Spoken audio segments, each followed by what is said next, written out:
All right, good morning, everybody. Welcome to day 2 of Agile training, and for a couple of you, I know this is actually day 1. I did create, and you all should have been invited to a document library on SharePoint where I posted the materials from last week, as well as a Word document, which if you open has a link to the webinar from last week, and the webinars going forward will also have links posted in that document. So if you should miss a session, you can watch the webinar, or you can go through the materials, although there's a fair amount of commentary that goes along with these charts. So if you can take the time to listen to the webinar, it's probably a little better for you. So today is talking about the Agile Foundation elements. And to start with talking about some terms that we're going to be using during the session. I'm going to talk about something we're going to call the Agile Framework, which is actually admittedly a term I think I created for purposes of this class. But we'll talk about that. We'll talk about 2 Agile teams. There's a senior team that plays a role surrounding the method, and then there's the actual execution team, which is the core group that gets the work done. And we'll talk about something called user stories. And we don't spend a lot of time doing estimation in Agile. But we do some estimation, and we'll talk about methods, at least one method for doing that. And we'll wrap up with talking about some of the best practices for teams.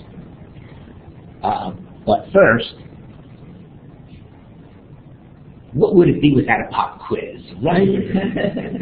Don't you love it? Remember the days you'd go into class, the teacher would say pop quiz, and you'd go, oh darn, I didn't read that paragraph, I was playing touch the ball instead. Yeah. The good news is this is a class exercise, so.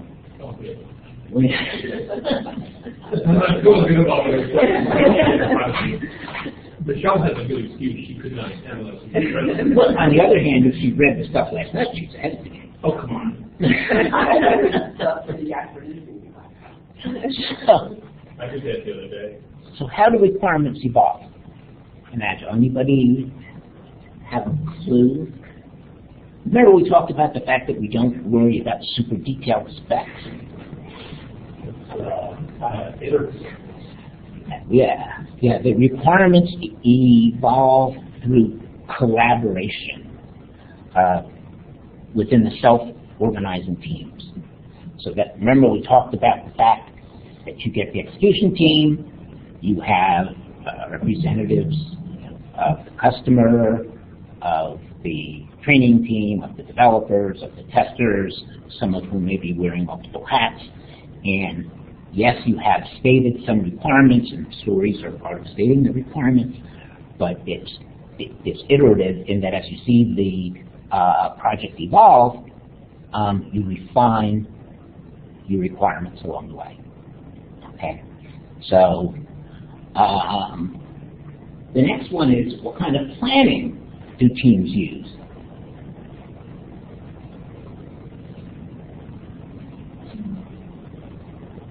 Oh, come on.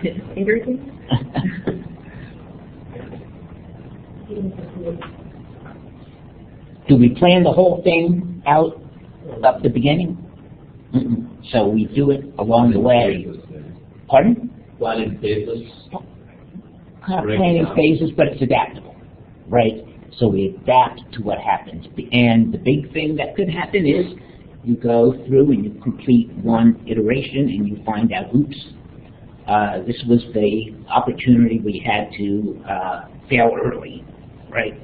And we were off the mark, so now we make adjustments to our plan to get on the mark and move forward with the project. So planning is adaptive. And finally, if you guys don't get this, then we're going to have to go back and do the first class over again. So, what is the primary focus of the Agile development team? To deliver a functional or usable piece of software or development so that the customers continue to deliver usable. Ding, ding, ding, ding, ding. Hey, they got 1 out of 3. I don't want to have to say that that's a D, guys, but yes, that's right. Deliver functional software frequently so that it can be evaluated by the user community, both the person who's on the team and the sponsor, and assure themselves that, yes, we're on track and we're delivering what was expected. We also talked about some benefits of Agile as compared to Waterfall. And we had a list of 10 benefits. I'm not talking about that. But there were 4 that we focused on that were on the chart, right? Can anybody remember any of those? Visibility, right? Benefit is we're delivering often, the customer gets to see what we're doing, and so they have visibility into the project early and often, so that they have confidence that we are moving along and it reduces their angst, but more importantly, we have confidence that we're delivering what the customer needs. So visibility was one. What's another? I think then you also mentioned some information on basically more likely to deliver that schedule. There is a goal for delivering on schedule. That's not one of the 4 I'm thinking about, but there is if you remember, there was that chart at the end that showed where we were comparing some projects that were implemented as Agile, but planned for Waterfall, and all of them got done faster. So that certainly is a true benefit, but not one of the 4 I'm looking for. Embrace changes. Adaptability. Yeah. So that's the same thing, right? Embrace changes. Changes in Agile are a good thing. New requirements or modified requirements are a good thing, presuming what they are doing is giving course corrections on delivering what the customer needs. So adaptability. What else? Reduce risk. Absolutely, yes. Reduce risk. How do we reduce risk? Well, you've got checkpoints along the way with the customer, and they know that you're delivering what they're expecting. Exactly. And Like the screen.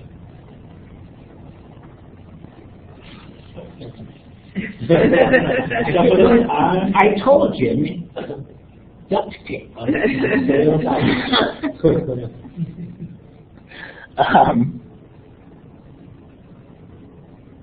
What was the last one? And this is one we talked about, maybe, maybe not. Depends upon whether or not at the end of an iteration we have something. We must always have something that is functioning code. But the question is that functioning code able to be what? Is it like return on value? To be used in the field. Yeah, ready to be deployed, right? So so we're talking about business value. We don't get the business value until we can deploy it, into our environment, or a company can deploy the product and start getting financial returns.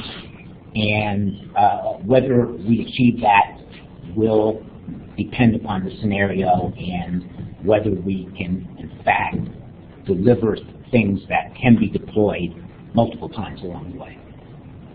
Okay.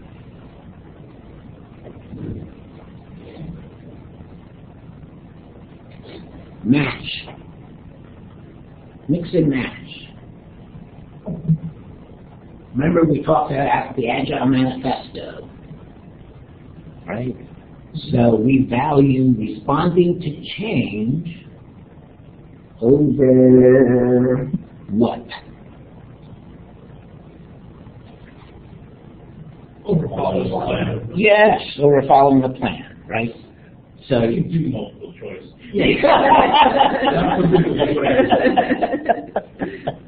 SAT might come fast. And does that mean a plan isn't important? No, it doesn't mean a plan isn't important, but it means that we value responding to the change that's needed to deliver the right value is more important, and that's our focus. Customer collaboration.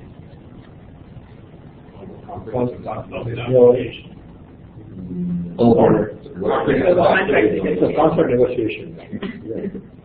over contract negotiation, right? And we talked a little bit about the fact that that's another that it depends on the business environment in which you're doing it, and can have some challenges. But basically, yes, the main thing is customer collaboration. That's the essential. Your ideal example. Right. Right. And what do we have next? Working software over what? Confidential documentation. Yes. No. Isn't that the one? Working software over comprehensive documentation. That's right. We're going to mark you off for that. Yeah, I only get a B. Yes, over comprehensive documentation. I feel New very documentation. comfortable being the last. Okay, there's only one left. Individuals and interactions over processes and tools. Processes and tools, you know, we have to have them. But constant collaboration, constant interaction within the team on a daily basis is a key element of success. Okay? And as a reminder, right, what have we seen as Agile Results? Again, this is from that study by the Standish Group, and the big things are really two, right?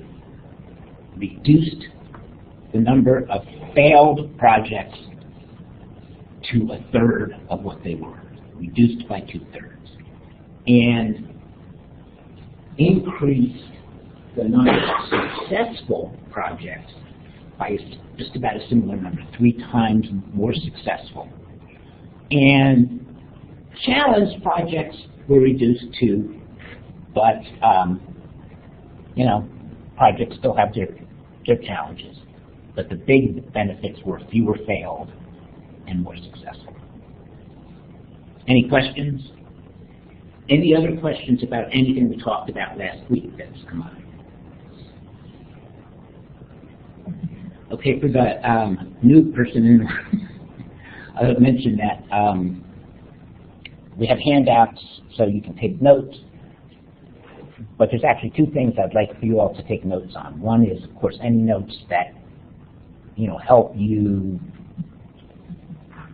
add detail to what's on the chart, but also be thinking about what we're presenting here, what I'm presenting, and what you think could be done better.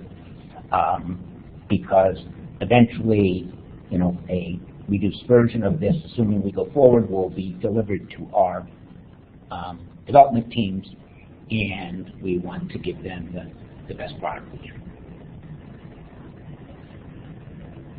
Okay, Agile Foundation elements. So let's talk about a couple of terms. You'll hear the term work backlog. And the work backlog is basically a stack of work that is waiting to get done by the team. It's not being worked on, it's there, okay? And at some point, things will come out of that backlog and get into the process of being developed, but it is not a first in, first out process, as you'll find there, right? It's based on the priorities at the time. So that's the work backlog, okay? There's a term called theme, and it comes up when we're talking about how you break down from the specifications to more specific requirements. And so theme is simply a logical grouping of requirements, if you will, right? So there might be a theme around search requirements, around output requirements, around you name it, right? So that's a theme. It's just a logical grouping of requirements. And then there's an epic, and that's not a comment about how long it takes to get the project done. An epic is a higher level, if you will, story or requirement. It's something that you've broken down from the design to the theme, and you've broken down another level, but you know that before you actually get into implementation, you're going to have to do some more breakdown. But it's small enough that you could roughly estimate the work. And so that's what what that almost like a work package? I mean, just trying to tie it to terms that we use today. Or maybe we can, I don't know if it would help everyone else to help me a little bit, just to come up with some example, even if it's semi-made up, right? Because you're going to user story is the next level, right? So, right. A user story is a very specific requirement that's going to be implemented. So an epic, I don't know if I have a good example. I'm trying to think, because it seems like, you get 3 different things here. Does it have to be by type of feature, or would it make sense to say a theme would be everything that's procurement related, and then an epic is everything that's, I don't know, I should have picked for procurement because I can't break it down, but everything that's ePro related, and then the user story is like a specific feature within ePro. That's a possibility. Yeah, a thing at the level of ePro is still kind of big. I'd probably think about that more as a theme. But maybe the epic might be the basic ordering, right? And then there's specific requirements about ordering, and then there's requirements about invoicing and receiving back, right? So that's probably a better example. It'll probably become clear as you go forward. Yeah. Keep going. Does Epic actually stand for something? Nah, not that I know of. That was on capitalized. Yeah, it shows up that way, and I don't. No, that's fine. I just didn't know if it actually had something. It may. I don't know what it is. User story. A user story is a very specific customer requirement stated in a fairly specific way, which we'll talk about, that is broken down to the level that you can now go implement. Okay? So that's a user story. And finally, the work queue, as opposed to the backlog, the work queue is that group of stories with sometimes an epic thrown in. We'll talk about that, but generally user stories that the team is working on right now. Okay? Any questions on those?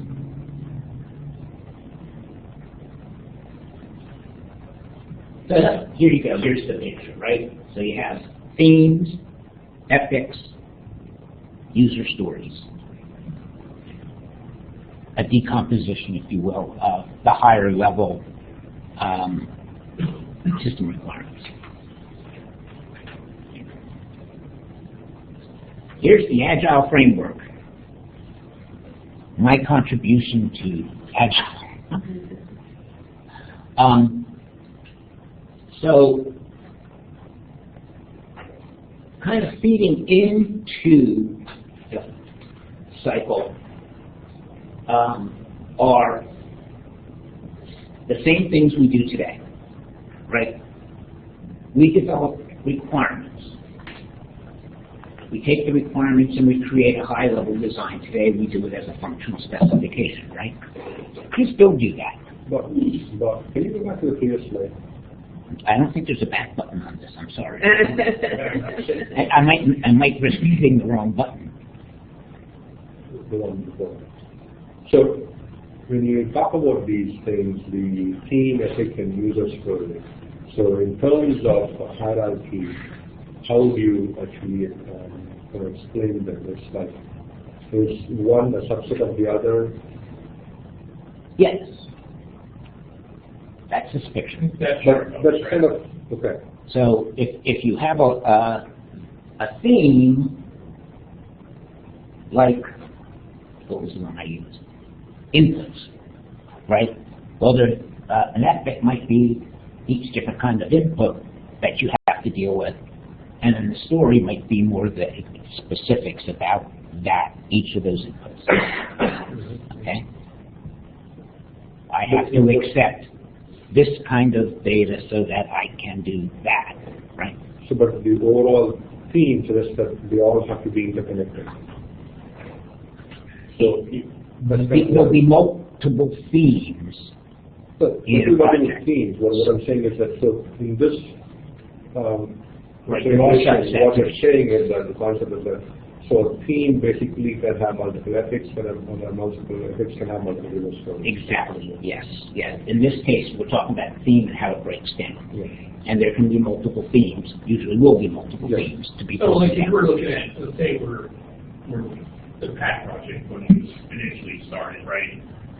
A theme could be one theme could be the online page screen. It could be the online application. We did processes, let's say we did conversions. Would those all be themes? They all could be And themes. then within that, you have different epics. That kind of group requirements, Different right? functionality we're building as part of the online application, same thing with processes. Yep, So and then within that, the story is kind of a separately implementable piece of work. yes, very specific steps. It's going to be small, but it's Right. still going to be discrete enough that it can be assigned out and be part of the sprint, Correct, essentially. Okay. correct. I always struggle with those examples, but I think that's, at least I got it straight. Anybody else have any questions about that?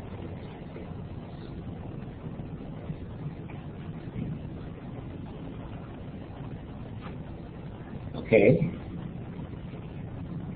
So again, we have requirements, we have a high-level design, right? And then we break, in the high-level design, they contain the themes, right? Because you have groups, input data, you have processing. So those might be your themes, which then lead to epics and stories, and those get into the backlog.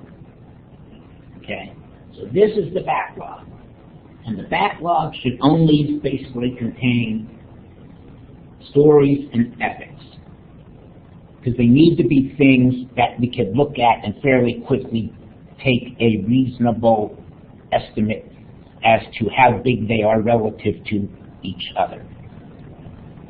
Okay. Then, at some point, there's a decision process that says, what's going to come out of the backlog now and go into the work queue? And that's kind of a standard thing, right? This is the group of things that the team is going to work on. That becomes a theme then at that point? No, at this point, this is a group of stories to be executed. Okay, sometimes an epic gets slipped in here that people think they can quickly enough break down during the process to the two stories and go forward. So I don't want to confuse the world. So think of it more generally. It's just each of these things are stories that need to be implemented. In the Scrum method, the first method we'll talk about, those are the stories that are going to be implemented during the sprint, the first iteration. Okay? So your story has to be something that you can complete within your sprint? Absolutely. Okay. Story has to be small enough that it can be completed within the sprint in the Scrum method. All right, so I want to make sure I understand this. This is kind of important to how you run this standpoint. So you have all these requirements, right, that you look at. Mm-hmm. And So some eventually end up in the sprint, some are in the backlog. So what level of work are you doing before something even lives in the backlog? Like, you have to do high level design to know what it's going to be? Mm-hmm. So it sounds like that's what you're doing. So you're looking at these requirements, you're forming some opinion on what they are, what we have to do with them, and then some make it through into a sprint, some stay in the backlog. Correct. Okay. And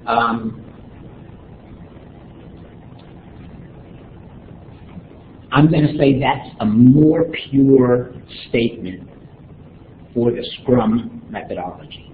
Okay. And this is more, if you think about, look at the way it's got this: requirements, high-level design, epics and stories, and then they go in here. What does this look like?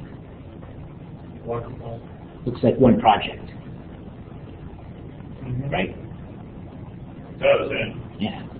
Well, we'll do a little twist on this when we get to Kanban, because they won't all necessarily be the same project. Okay. There may be a mix of things that are coming through and into the backlog. But in Scrum is much more designed for a specific implementation project. One project you're focused on delivering. Okay? So based on your knowledge of us, are you already predisposed to think we'd be more likely to use Scrum or Kanban? Kanban. Okay. So I think we should all kind of think that way. We're talking about Kanban, and that's probably one of the real world examples that we would end up using. Now that's my thought. So pay attention to when we talk about Scrum, Right. pay attention to when we talk about Kanban, and then let's have the discussion. Okay. I just let out my, bias, but you all, do all the execution. I just eat bonbons and put my feet up my desk all day. So I think it would make sense for us to try to become more expert in one at a time. So part of behooves us to pick a horse here. When we leave, initially. when we leave this session, we need to have decided that we are going to proceed on one of these lines. You mean this whole training? This whole training, not today. That's a lot of pressure. We already had a mock with it. Wait till you get the midterm. I'm out that week. Okay, so then they all go into some sort of iteration method. And that's where we'll talk about how are the iteration methods different. And out of an iteration method come the deliverable pieces of software. But they happen somewhat differently for Scrum, between Scrum and Kanban. Okay? And then ultimately you go back and somebody has to look at this list and say, given where we are today, what should be prioritized to go into the work queue for the next set of work? And the reality is that may be different than you thought it was before you started the last cycle. And so if it's one project, there's a product manager who's going to look at this with the PM and with a couple other people and say, yep, we really need to work on these. Next, let's fill it up. In the Kanban model, where it may not just be one project, there could be multiple product managers, if you will, and I'll put that in quotes, who have to negotiate what should go into the work queue next. Okay? We'll go through this all in more detail soon, but I'm just kind of setting you up for it. I talked about before, there's two kind of teams. There's what I would refer to here as the senior team, and that they have a couple of roles. First one is they feed the backlog. So these are product managers in our terms. Some of our senior executives are directors who say, hey, I've got to get this done. It just depends upon how big the team is and what it's addressing. These things need to get done, need to get into the list, the backlog, and we'll look at that backlog in context of where we are at the time we need to repopulate the work queue. Okay? So they feed the backlog and they prioritize the items in the backlog. Just-in-time prioritization. So there may be some work that's done on the backlog to get some rough sizings of how big things are, but we're not talking down to the story level or whatever, we're talking very rough. But now when it comes time to actually say, what are we going to put into the work queue, they have to do the prioritization. They have to, it's not just one project and it's multiple things in the team. They have to have logical discussions and say, given what's going on in the business, what's happening in Connect Carolina now, what do we really need to get done next? Participants are the product manager, if it's a single product, or multiple few product managers, and you can take that term and convert it to what we would view as our product managers, if you will. The functional managers and executives, think about that as our development leads, okay, and the project manager. So that's, if you will, the senior team. I will also say that when we get done with a sprint or whatever, we pop out that functional software, the product manager at a minimum gets a demo, right? He's the one who has to be convinced that you're on the right track, beyond the person who's on the team and is working with you day to day. So you don't have a customer on The product manager could be the customer. So the answer is yes, it could be. That could be an SME or business owner. Right, exactly. So, quote, the product manager could be like that. Functional managers are people like Steve or creative. Right. You know, people like that, and then you have your project manager. Because remember, the customer has to be part of the whole. Exactly. This one thing I'm struggling with. So you have a department who is the business owner, but then you have a Patsy Oliver who's actually really the user. So where does the Patsy come into this project? Not the senior team. I think that's, I'm going to say it depends, and it's going to depend upon, as we go through, say, our project prioritization that we're doing, is campus the customer, and is it a particular group on campus as the primary customer, right? It may mean you have to call in a Patsy Oliver and, why do I always forget her name? Yeah, right. And you may need, if it's feeding both, you may need both a Martha and but somebody you're going to identify as saying they're the primary person. But you may have multiple people. Right. It may You're looking for someone to speak for what they really want, right? That's the role here, right? Correct. So somebody has to be ultimately the lead. I think if it was something just for the med school, it might be passed. And I wasn't thinking just the med school, I'm just thinking of the elementary mind. One of the questions that came up, are we just trying to get over what Shane Rachel wants? Or it's really campus who's been doing all the complaining about it, maybe pull a set of campus people in. So that's more in the requirements gathering phase, right? What I'm seeing is more of the requirements gathering phase as to who you want to kind of provide inputs to kind of do this. And you may end up with a small team that gets assigned to represent campus, right? And they get together and maybe they all come, but there's got to be somebody who's a decision authority. Who requested this new feature? Thank you. Yes. Who is the requester? They have to be working with those folks so they can make the right choices. Correct. Ultimately, right? Correct. This all has to reach back to the ultimate user community in the sense of the customer.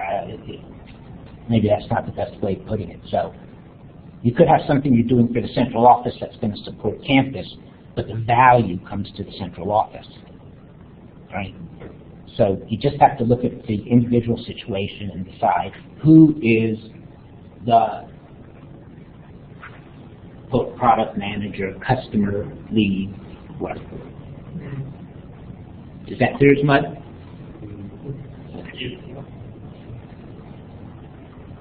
Then we have the people who do work. And so in a Scrum environment, there's the product owner or the product owner's representatives we talked about last week, right? Could be one of the BAs, Tim. There's test QA. There's an analyst, which is probably a BA, right? So the BA may also be the tester and may also be representing day-to-day the product owner. So it's not necessarily separate people for all these roles. Okay. There's the person from the change management team. So that's really the change management. Yes. Person. It's not just tech. Tech, right. That whole Yes. set of services which are Correct. integral to being successful. Correct.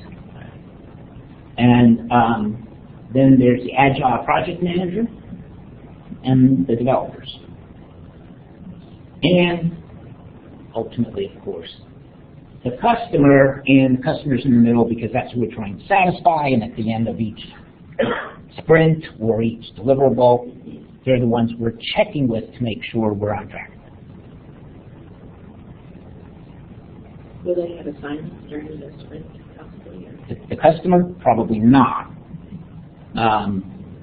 We would expect that would have been be done by the SS. Usually the customer's likely to be somebody senior enough who's not going to be able to do the day-to-day work, other than the key checkpoints along the way, which generally are when you're dropping code.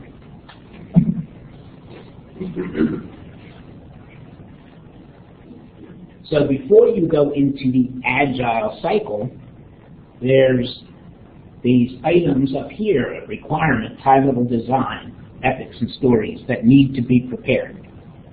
Okay? So the first two steps, requirements and high-level design, we do that today. Kind of all gets together in one thing called our functional design document, right?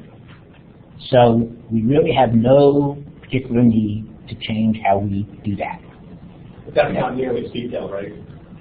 The requirements. The requirements don't have to be down to the specific level of detail that we might require today, right?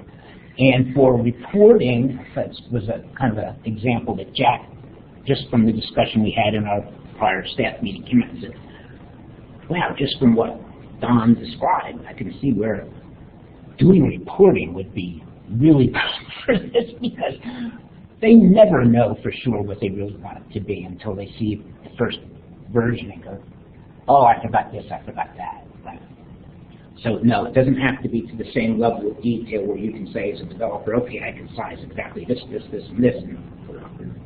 Does this methodology have a specific template for a certain level of detail that's demonstrated? I mean, you talk about a requirements document. That's such a big concept for us, right? I mean, requirements sometimes are an email. Other times they're these detailed specifications. Is there any sense of, if we're going to roll this out, right, of what the right level of detail is? Any standard documentation like that? I have not. I haven't, We use the but spec. Perhaps that's something we would want to consider if we're going to do Agile. What are we looking for there? So I think if we're all taking on something new, it would be helpful to have some consistency. So I'm doing requirements, I get a list of all this one's detail. Just a thought. Some of these things are really in the eye of the beholder, We have different people here that would like specs at different levels. It'd be good to try to set some expectation. Maybe we can do that together. We can agree to it together, but I'm taking a note. and I'll do a little more research in that area. I didn't see anything that popped up that said, hey, here's an example, but there's probably something out there if I dig deep enough. So I'll see what I can find. Okay. Thank you. So once we have the high-level design at the appropriate level for Agile, the third step is breaking it down into the ethics and stories we talked to earlier. Okay, that's sort of the new thing. It's kind of taking it from where we had the, remember, less documentation. So the high-level design is not going to be as detailed. You're not going to have all the detailed sizing and work that you necessarily do. It's going to be higher level. And then you're going to say, I think this is, here's a list of things that are perhaps ethics that comprise the set of requirements or themes that ethics, and then stories. And that's all just a method for breaking down the design into elements that can be implemented within, I'm here saying here, an Agile cycle. In Scrum, that means sprint. Okay, one iteration.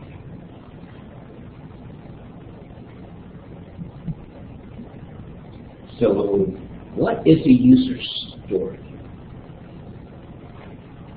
User story is a specific customer, parent's market, requirement, and it's a result of the breakdown of the high-level design requirement. So here we go. Here's the hierarchy again, right? Theme, epic, story. And I have a little sidelight here, right? Sometimes the breakdown of the theme may stop for a while at the epic, but before it goes, in general, before it goes into the work queue, it should be broken down to a story, with a few possible exceptions. But as a rule, it should be a story before it goes into the work queue. Every story has to be self-contained by definition. Exactly. That's what we say. Yes. It has to be something somebody can develop and then demonstrate.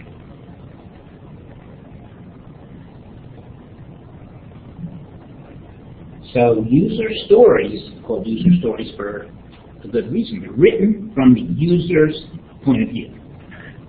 So there's generally three parts: who, what, and why. So who, that's the role of the end, that's the end user, right? What means what's the goal of that particular story, right? And then why are you doing it? What's the benefit? So in this real simplistic example I have here, right, as the instructor, that's who, in this case me, right, I want the team members to learn the Agile principles. That's the goal. So that they appreciate the underlying concepts. That's why. Okay? Who, what, why? We're forgetting with where, when. Who, what, why, where, when. You hear that all the time. Who, what, why.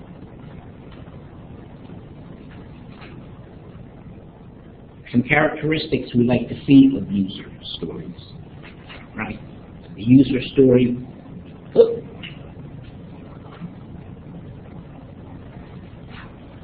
independent. That's somebody's, I think, Vetri just mentioned, right? Kind of standalone, it's an independent thing. It's negotiable. In other words, specifically it says you want this as the what, and can we get more clear on that and negotiate that to a clear statement or whatever. Right? Valuable. Well, obviously, what's the point of doing a user story if there's not some value that you're going to glean from having done it? Estimable. And so you can estimate it, and in this case we talk about estimating it in a very rapid, simple method. That's basically a comparative method that we'll talk about in a few minutes. Small. Small because why? You just talked about it. Why does it have to be small? Deliver it quick in one iteration. Okay, that's one of it. That's specifically a Scrum statement, and it's one of the challenges in the Scrum environment. If you have a typical Scrum iteration called a sprint is 2 to 4 weeks. And in that 2 to 4 weeks, you've got to do the detailed design, coding, testing, right? So it has to be small enough to fit in there. And sometimes it's very, very hard to get some items down that small. Okay. And finally, testable. And that's a general rule, because grown-ups, it's not a requirement if you can't test it.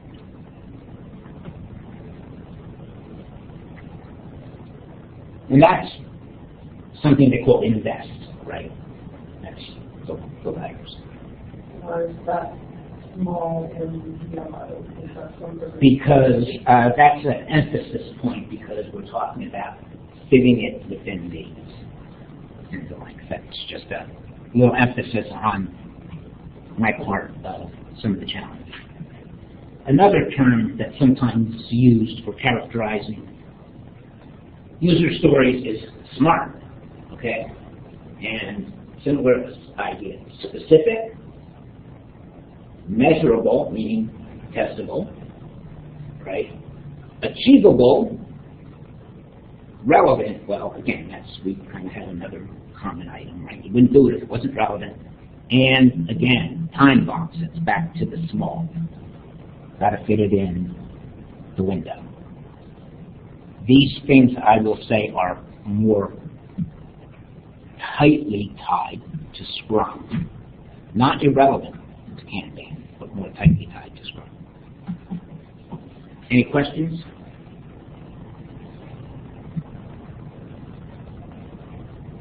Okay.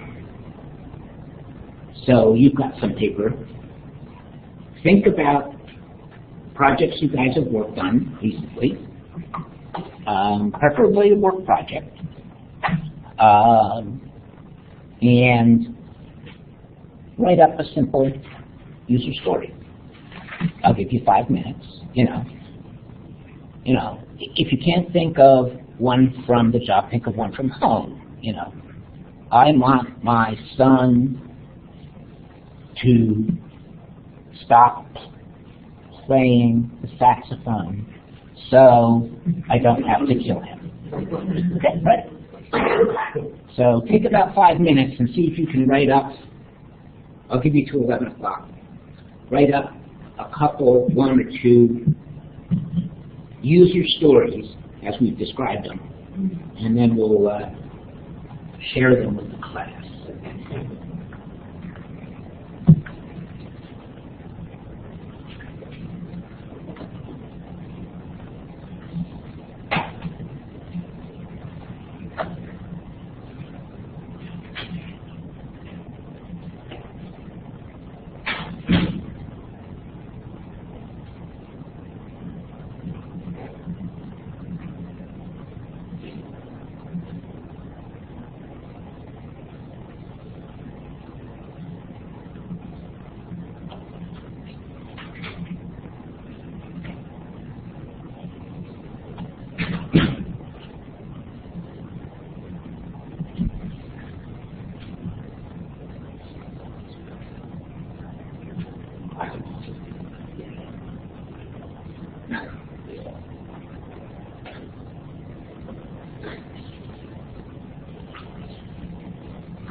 Okay, So, who wants to go first?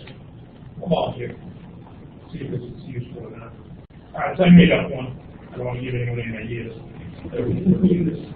So I wrote, campus users of the PAD application need the tool to notify MOU leads when retros cause dollars to be added or removed from state funds for the last 3 months of the fiscal year. The why is that this would help as they try to spend all their state funds at the end of the year. So they spend those right to the line. So what do you all think? Now, can you do more than one sentence? I did do 2 sentences. Yeah, I think you can do more than one. I have to listen to it a little more carefully, and we have to say, is there 2 stories there or 1 story? But it sounded like 1 story as you read it. My head was 1 story. Yeah. That's it. But yeah, I think that's a good example. Who's next? Well, as the athletics department, we need to track athletes on scholarship that includes textbooks for NCAA compliance. Excellent. Yes. Yes. Priya. OSR would like to change the workflow line from journals to get more visibility on journal signatures and catch errors at an early stage. Good. Yeah. So that's the one we talked about. That's the one we talked about. You guys should have no lack of examples. Joe? Accounting services would like to improve the specificity of the search capability of the Campus Day mod so that they can improve campus users' efficiency level. Good. Krishna. All right. As part of the procurement team, I'd like to see completion of all the old field projects to be closed, fields to be closed or pending, so we do not have any pending invoices for the PO role. Kind of getting mixed up with some other things. All right, let's close this. So as part of the procurement team, we want to see all the old POs closed that do not have any open invoices, so we did not hold any garbage for the year. The only thing I would say about that is I'd like to hear a little bit more in the why about the benefit. What is rolling them negative? What's negative about rolling them? So I want to hear it a little more why than that. But yeah, otherwise, it's exactly the right idea. Who's next? CA wants the PAT screen to have a new search field, so it's easier for campus to find and see net transactions based on the index. Actually, this one's interesting because that's one story that can be in one epic, but there's really 11 new stories because it's a bundle. Ah, okay. So that could be leader to breaking down into furthers. Is that what I'm hearing? Okay. So that might be, since you caught it, I didn't, not knowing it, that might be more an example of here's an epic. And now I'm going to break it down into the stories. You know, epic's still structured the same way in this case. And before I go hand it off to be implemented. Rajit. If our basic administrators are unable to access forms that are recycled due to missing security. So that's what is that for what? That's the one. But why do you, what do you want to do? They should be able to access forms that are recycled. So try stating it again.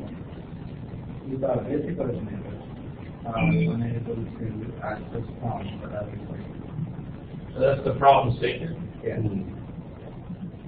It's who is, The basic administrators. what do they need? They are unable to. That's what the problem. What do they need They need a role to, to access forms that are recycled. So that, The why instead of the what. Right? yeah, You said what we're going to do, you could say the why is because they have that problem. right. You can say what you're going to do face.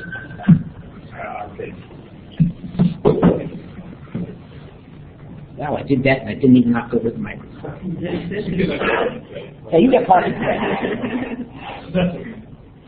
Okay, Steve.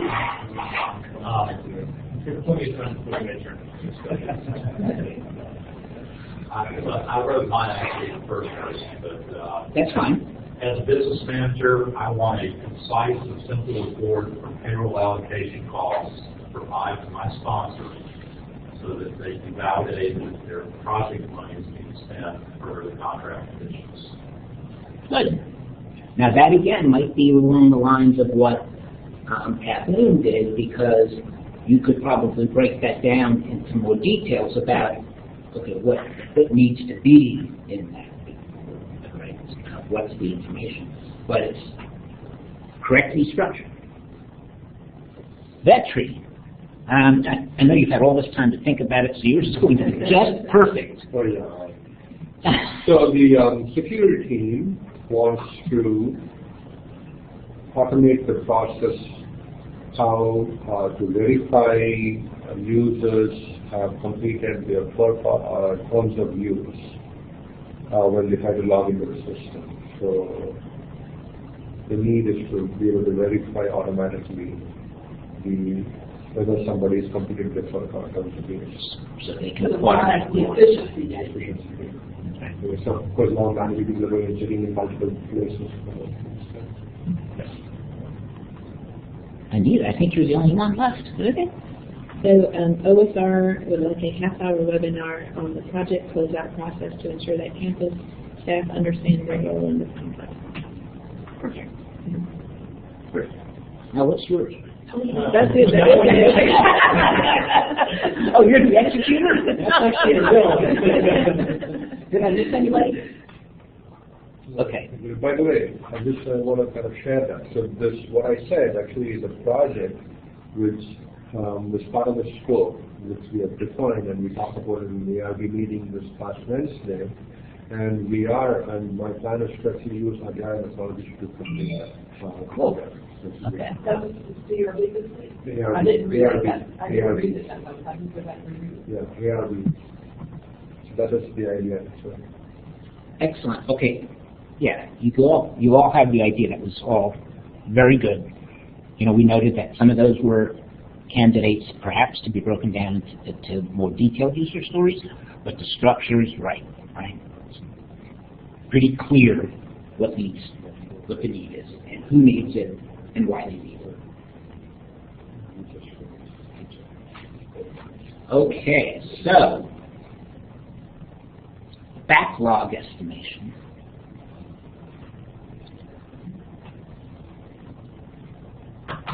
So in order to do a prioritization of something that might go into the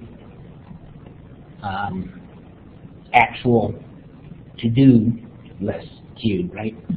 You have to be able to have some idea how big it is. So at a minimum, once you have decided that these items are a priority for the next one, if not before, you need to do some level of estimation. Okay. And in Agile, estimation is a rapid process. It's not going off and doing a lot of analysis and figuring out, how many code, how complex is this little piece of code, and it's a rapid process.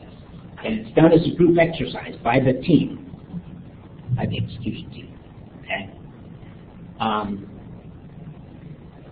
At the beginning, and when I say at the beginning, I'm talking about as you're starting up using the Agile process, what you might do is go through a few of the stories or epics or whatever, and do a more classic estimation of, I think this is going to take 12 hours of development time and 4 hours of test time.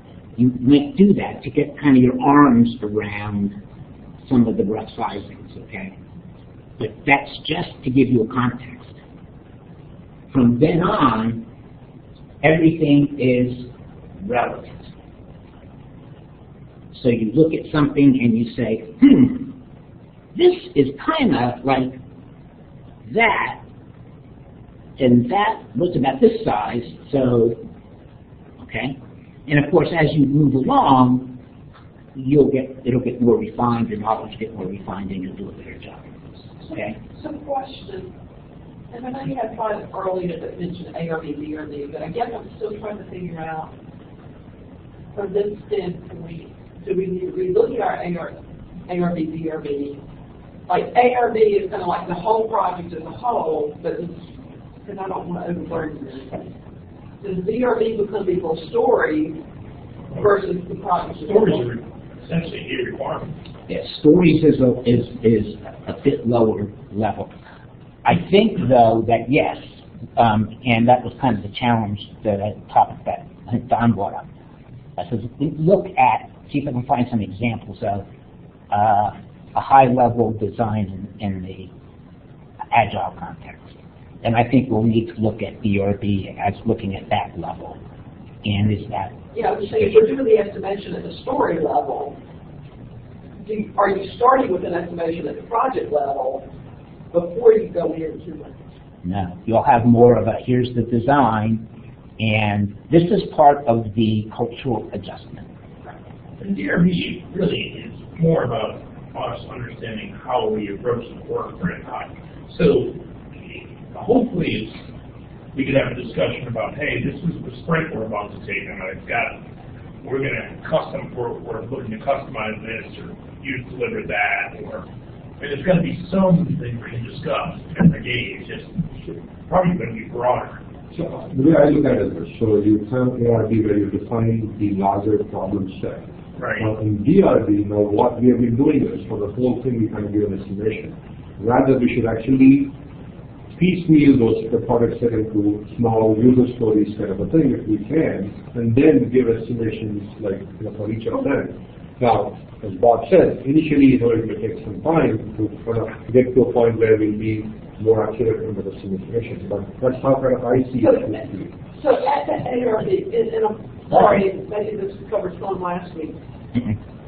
At the ARB, do we already kind of know here are epics? No. So at ARB is no change to the ARB. DRB is where you should be able to identify whether you can actually break it into smaller pieces of this, or user stories or links and things like that. That should be the DRB will, in my opinion, right, and this will be a discussion we'll have after we've gone through this all, right, will still be the point where you're looking at that high-level specification. You won't have it broken down into stories. You won't have it sized, because that's not the job at that level. It's the job of the execution team. Okay? So you will have, maybe somebody will have still looked at it and done, it's this big, but it won't be any more than that. And we can discuss, what we need at that level. But all that other work is deeper down. Once we've decided it's in the work queue, and it's reached the point where it's got a high enough priority, and it's going to get broken down to epics and stories, and we can do this level of estimation. And then, sorry, I don't mean to prolong this. At some point in this level, so like I'm thinking, maybe one of the epics is, here's the impact on the portal team, and epic, here's the impact on the security team, and here's the impact on the image now team. Are those different little epics and work streams? There might more be three themes, but yeah, could be it. But typically, there's themes about what has to be done by these different groups, perhaps. We'll all kind of learn this as we go through it. Well, I'm just trying to wrap your head around it. Yeah. The DRB QRB process to wrap around the process. The QRB part won't change. Right. I think the only question is, how do we address the DRB? Okay? So estimation,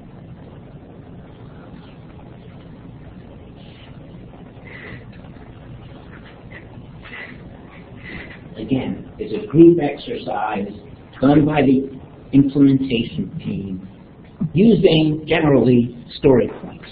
And again, I will say this is it's used in both Kanban and Scrum. It's almost the only thing that's used in Scrum. In Kanban, there are some other options, okay? But in Scrum, you pretty much do it by story points. So the method I'm going to talk about is what they call, I think you call it estimation poker or something along those lines, right? So each team member has a set of cards, numbered 1 to N, and we end up agreeing on what is N. And the author of the epic or story, which would have been a BA probably, okay, describes the story. Team asks some quick questions to make sure they have their head around it. And then each team member, everybody on the team, takes a card and says, I think it's got this many story points. And they all throw them in the middle at the same time. And usually there'll be sort of a cluster and some outliers. So then there'll be a discussion primarily with the outliers. So what made you think it's there? And you'll talk about it some more, and the author of the story may add some more explanation that either drives the center further that way or makes that person realize, yeah, they can come in, and you go again. And you go again a few times until basically you settled on the range. So here's what those cards might look like, only they really be cards. You actually can buy little decks of these cards. So 1 story point, 2 story points, 3 story points, 5 story points, 8 story points, 13 story points, 21 story points, 34 story points. Anybody recognize what that is? Anybody here a mathematician? Fibonacci sequence. The Fibonacci sequence. And that's the way you do the cards. And why? This is Bob's objection. The larger it gets, the less accurate your estimate is anyway. But what are the value of the points? What do the points mean? The points are, again, now you're comparing. You're saying, I think this is kind of like that. And we ended up agreeing that was 8 story points. I think you'd ask me what's the story point. A story point is an increment of work. So is it defined by the... So if you, let me back up for a second. Right? So for the first time you guys go through this, right, you might take a number of the stories and do a traditional estimation on it. Okay, so And then you might say, well, let's say that that's, because you're going to do a number of them, that's 21 story points. That's a really big thing. This is 13. That's simple. That's 1. And that just gives you the initial starting context, okay? And from then on, over time, you'll start narrowing in your minds, and you get more and more history, and you get more and more confidence in what does 13 story points mean in terms of how much work. Is that like number of weeks? Now, it better not be the number of weeks, because there's no sprint that's this long, okay? Certainly no one that's 34. It kind of ties back to the point you made earlier, which is it's not a robust estimating process. It's more of a lightweight process.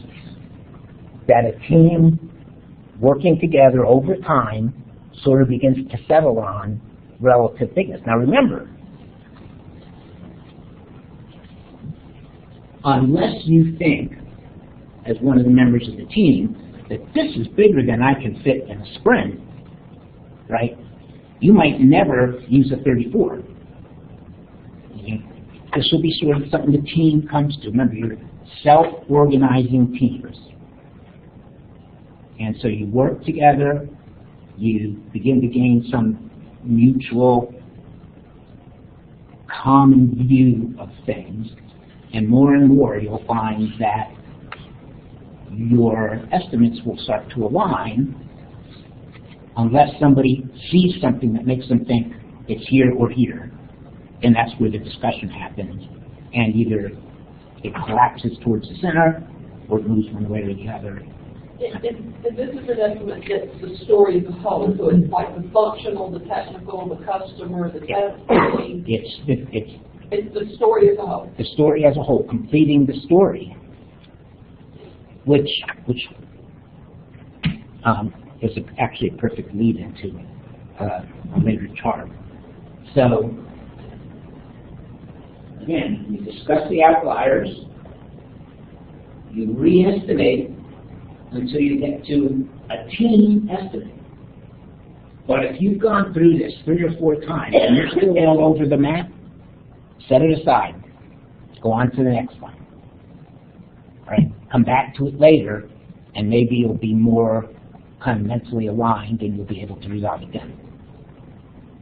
So, quick, I mean, literally, if you've got X story points, this whole thing shouldn't take more than an hour. Maybe even 30 minutes. So this is really Or this is really how long to complete the story. correct. Okay. It's the level of effort. But Not duration, Level of effort. I just like, so your team is made up of business users. That's fine. It's like their estimate could be totally different from someone who's the technical. right. You know, going to think of it as, Oh, that's really easy. right. They're saying it's a 2, and the dozen guys are saying, well, you know, And they have different perspectives. They say it's a 12. And that's the discussion. The person who wrote the story had a view, and they, in the end, put in a 5. So let me ask you a dumb question then. So you can have a story that has worked by multiple teams. No. No, it have to be screened up, so it would obviously be a development task versus a functional task. It's a story is a customer requirement Right. So that is going to be implemented in one team in one iteration. So by one team, though, I use the term team to refer to Joe's development team. No. Right. So I think if you're doing an estimate exercise, it's a requirement that requires Steve to do some configuration and Joe to do some development, then how do you estimate that? Because people are going to have different brains working on it. I think that's kind of where you would go. That to me is how do you do that? You're going to get invalid numbers.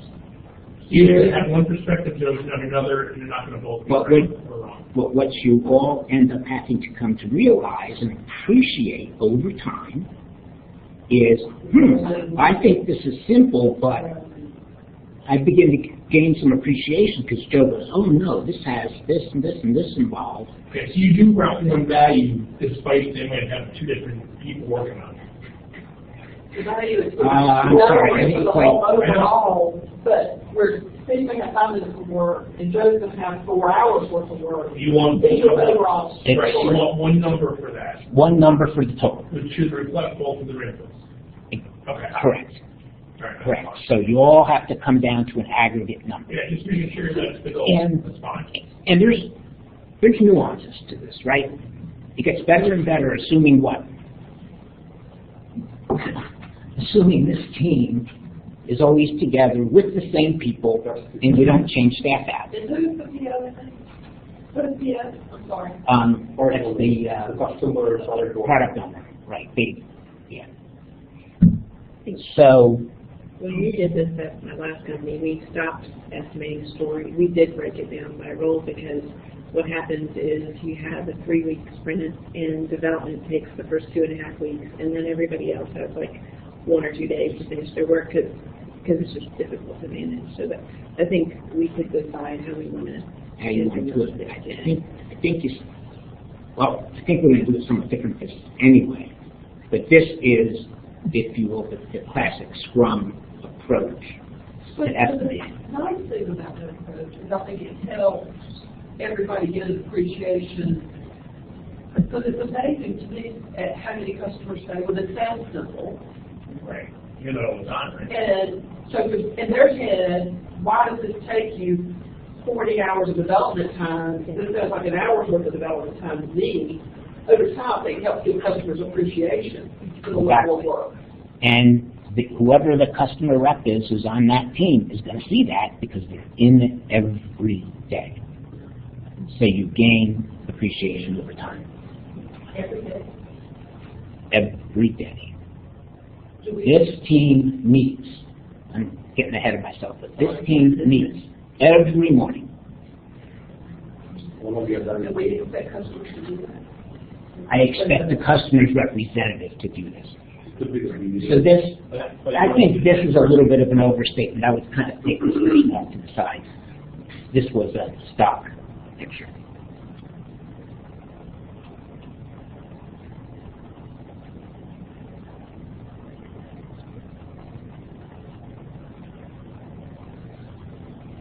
So we just talked about this. When you're learning about relative estimation, remember to compare. This is like that we've already done, right? This story sounds like this story, right? And where did we end up with that time? And what is one of the rules they always tell you? Trust your first estimate. Don't go questioning yourself, right?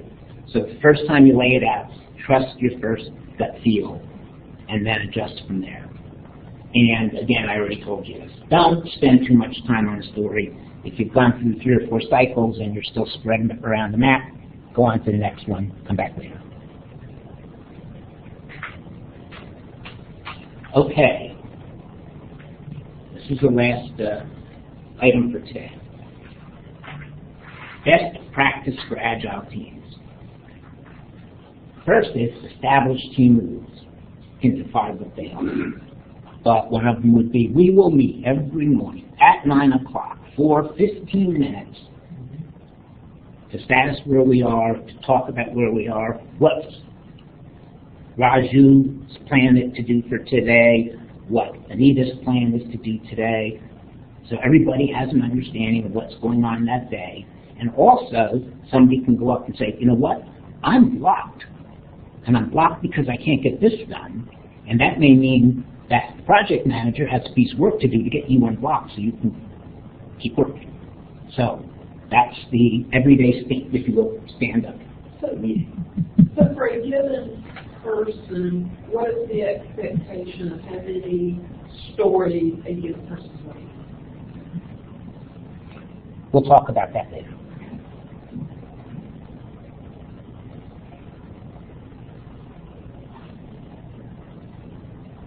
Inspect, where possible, come together physically. And we talked about that some last week. Right? Nothing replaces face-to-face conversation. It's possible to do it in a distributed way, but it's a lot harder. Face-to-face, co-located, or at least getting together for the morning meeting in one place together. This is kind of a constant cycle. Plan, meaning estimate, do it. After you're done with a Scrum cycle, for example, go back and review what happened. How far off was our story point estimate? Why do we think it was off? How would we adjust how we do it next time? Okay? Adjust, do it again. Define done. Very important. We just talked about it. Stories, end to end. What does that mean? What is done for this team, right? Use email appropriately, which basically means for communication of clear, concise, well-known information. not for discussions that have to go back and forth. You're supposed to be close enough, go talk face to face, and resolve the question between whoever, so you have a common agreement, and use email sparingly and just for communication of basic, clear information that doesn't need discussion. How do you get things documented if you're doing that? I mean, if you're discussing like changes or adjustments that need to be made, is that not written down somewhere? Is that? We'll talk about that later. And finally, open and honest communications. You know, that means if you're sitting there going, I don't really know what they're talking about, and you're generally a little bit of a wallflower, you know, you don't speak up. You've got to speak up. Hey, I don't get this, and talk it through to the point that you get it, right? And if you think something is wrong, you've got to, in a respectful way within the team, state your concern. Not about one person or another, but, you know, this project is in the middle of this table, right? Something I don't understand about this project, right? This story. And talk about the story. Any questions? Well, if you have a small team who are meeting constantly, you know, like how issue as well after them come back. So is it still necessary that we need to meet every day? Yes, because you still meet together as an entire team in the morning. And that morning meeting is just to get a status on where we are. It's a little bit different depending upon the method. So we'll talk more about that. Any other questions? Perfectly clear? Everybody's ready to go? So is there a possibility next time? We'll be talking about Scrum. Next time. I was suspecting we'd be terribly bad idea to brush up on what we learned from that. So next week we start Scrum. And we'll spend 2 weeks on Scrum, and 2 weeks on Kanban, and then we'll do a summary, and then we'll have at that point we'll have some discussion about where we should be going. Thank you. Thank you, guys. Thanks, Rob.